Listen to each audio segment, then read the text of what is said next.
दोस्तों, क्या आपने कभी सोचा है कि जिस पीएनजी गैस से आज लाखों घरों में खाना बनता है, वो पीएनजी आखिर बनती कैसे है?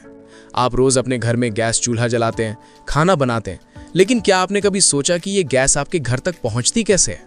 क्या ये भी सिलेंडर की तरह कहीं भरकर लाई जाती है, या फिर इसके पीछे कोई और ही कहानी छुपी हुई है?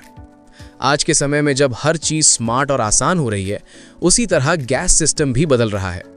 पहले जहां हर घर में एलपीजी सिलेंडर आता था, वहीं अब धीरे धीरे पीएनजी यानी पाइप्ड नेचुरल गैस का इस्तेमाल बढ़ता जा रहा है। लेकिन असली सवाल ये है, ये पीएनजी गैस आती कहां से है? क्या ये भी सीएनजी की तरह ही होती है? और आखिर पाइप के जरिए ये गैस हमारे घर तक कैसे पहुंचती है? और दोस्तों, आगे बढ़ने से पहले एक छोटा सा सवाल, एलपीजी सिलेंडर और पीएनजी में आखिर फर्क क्या है? बहुत आसान भाषा में समझिए। एलपीजी यानी लिक्विफाइड पेट्रोलियम गैस सिलेंडर में भरी हुई गैस होती है, जिसे आपको खत्म होने पर बदलना पड़ता है। वहीं पीएनजी यानी पाइप्ड नेचुरल गैस पाइपलाइन के जरिए सीधे आपके घर तक आती है। न सिलेंडर का झंझट, न बार बार बुकिंग की जरूरत। एक और बहुत ही जरूरी और दिलचस्प फर्क समझिए।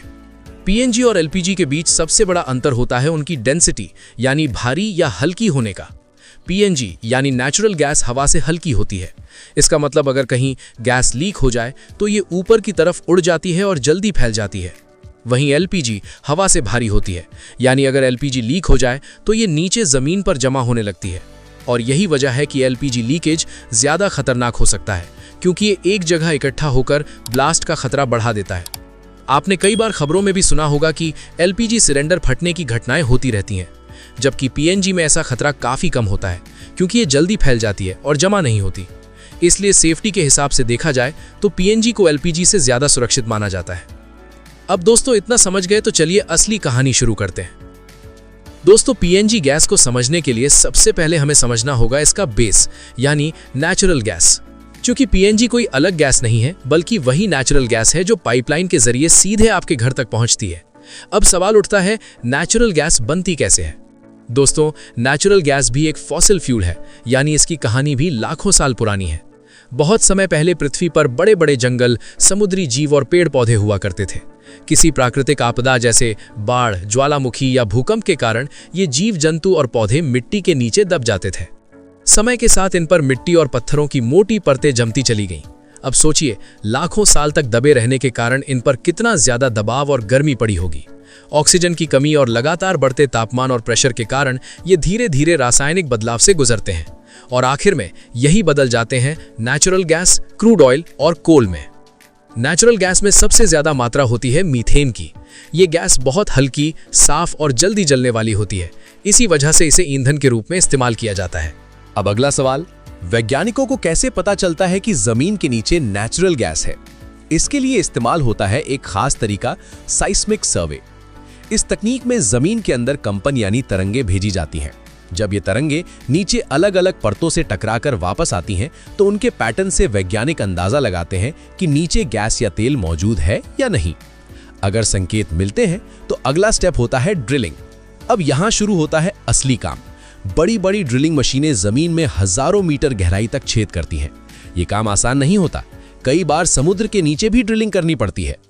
जब गैस का भंडार मिल जाता है तो वहां पाइपलाइन लगाकर गैस को बाहर निकाला जाता है। लेकिन दोस्तों, यहां एक बहुत जरूरी बात समझिए। जो गैस जमीन से निकलती है वो सीधे इस्तेमाल के लायक नहीं होती। इसे कहा जाता है रॉ नेचुरल गैस।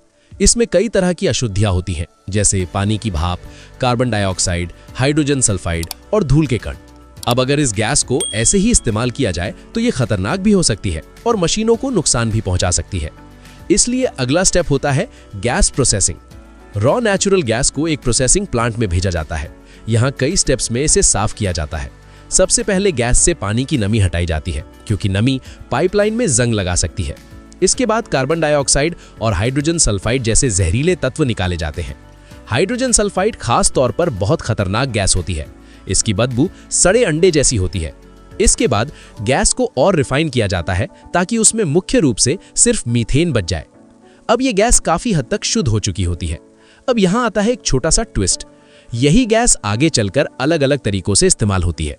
अगर इसे हाई प्रेशर पर कंप्रेस किया जाए तो बनती है सीएनजी, और अगर इसे पाइपलाइन के जरिए भेजा जाए तो बनती है पीएनजी। यानी गैस वही है, बस इस्तेमाल करने का तरीका अलग है।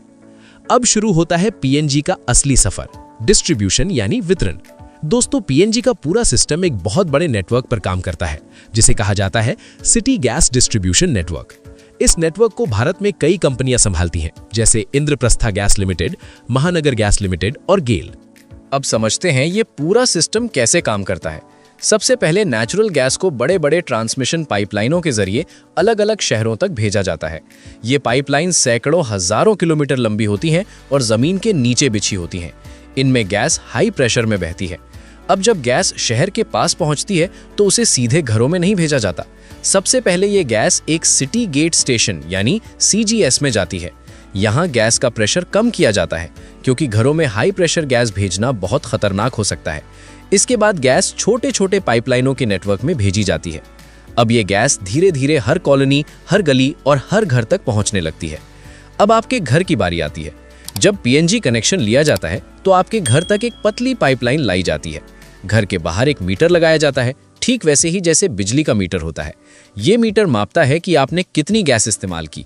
इसके बाद गैस सीधे आपके किचन में लगे चूल्हे तक पहुंचती है और जैसे ही आप नॉब घुमाते हैं गैस तुरंत जल जाती है। अब एक बहुत ही दिलचस्प बात, नेचुरल गैस असल में बिना गंध की होती है, यानी इसमें कोई स्मेल नहीं होती। लेकिन पीएनजी में आपको हल्की बदबू जरूर आती है। ऐसा इसलिए किया जाता है ताकि अगर कहीं गैस लीकेज हो तो आपको तुरंत पता चल जाए। इसके लिए गैस में एक खास केमिकल मिलाया जाता है जिसे ओडोरेंट कहते हैं। इसकी गंध बहुत तेज होती है जिससे सुरक्षा बनी रहती है। अब बात करते हैं पीएनजी के फायदे। सबसे बड़ा फायदा है सुविधा। न सिलेंडर खत्म होने का डर, न बुकिंग की झंझट। दूसरा, ये लगातार सप्लाई देता है। तीसरा, ये साफ ईंधन है जिससे कम प्रदूषण होता है। और चौथा, लंबे समय में ये किफायती भी पड़ता है।